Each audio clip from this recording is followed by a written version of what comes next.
Bonjour, aujourd'hui je vais vous présenter le clavier tactile. Nous sommes présentement dans l'application Notes et dépendamment de l'application qu'on va utiliser, le clavier peut présenter des différents types de boutons. Par exemple, dans Notes, on voit de chaque côté ici différents boutons qu'on ne retrouve pas nécessairement dans une autre application. Vous avez dans le centre ce qu'on appelle la section prédictive qu'on verra un peu plus tard dans une autre capsule. Maintenant, le clavier. Par défaut, dès qu'on écrit la première lettre, elle est en majuscule. Et par la suite, on va basculer en minuscule. B-O-N. Voilà.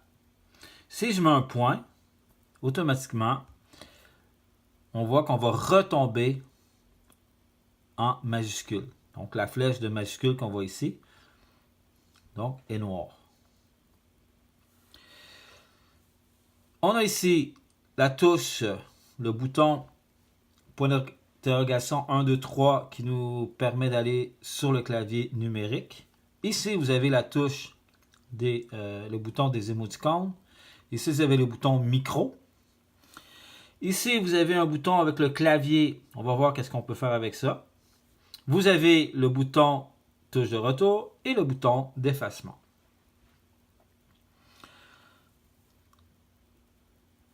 Alors, j'ai dit tantôt que par défaut, on arrive en majuscule. Donc, la première lettre est en majuscule. Par la suite, on bascule en minuscule. Par contre, si on veut écrire un mot en majuscule, on va cliquer 2 fois sur la touche majuscule et vous voyez un petit trait qui apparaît en dessous. Et j'écris mon mot. Et voilà, nous écrivons en majuscule. Je n'ai qu'à appuyer dessus et je désactive la majuscule. On peut utiliser une autre méthode pour écrire un mot en majuscule. Je laisse mon doigt sur la touche majuscule et je vais glisser le doigt, tout en laissant mon doigt sur le clavier, vers les lettres. Donc, par exemple, le B, je relâche la lettre, elle va être en majuscule. Je reviens ici sur le bouton majuscule.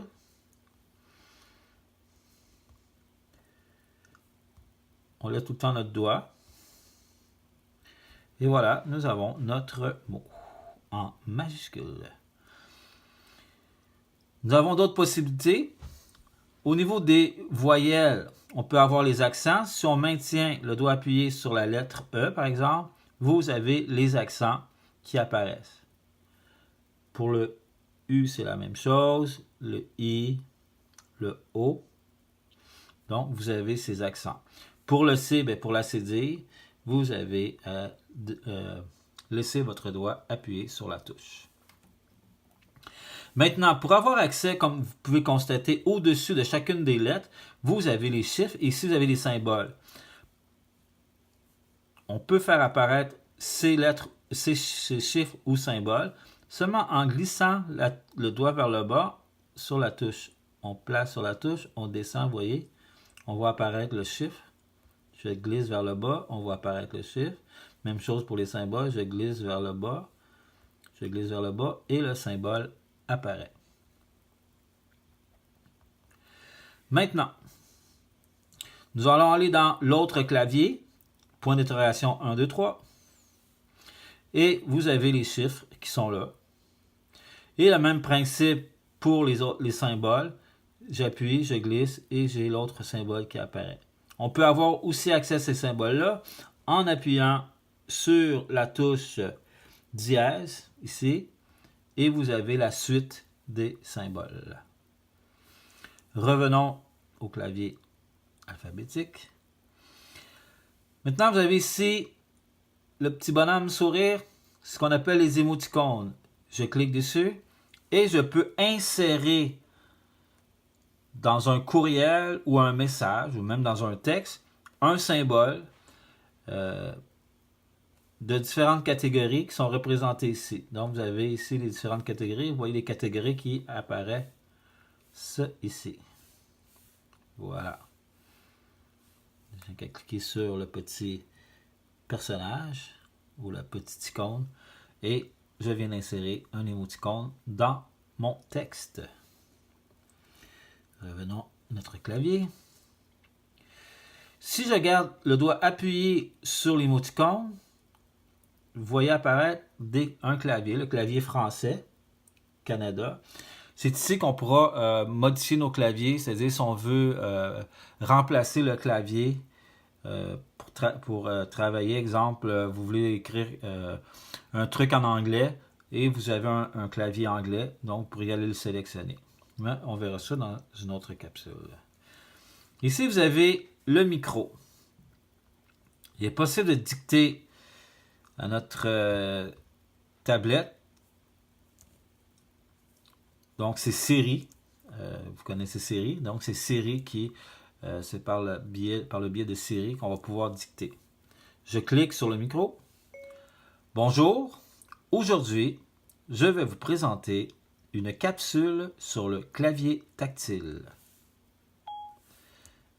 Et voilà. Donc, vous avez la phrase qui a été reproduite sur la tablette.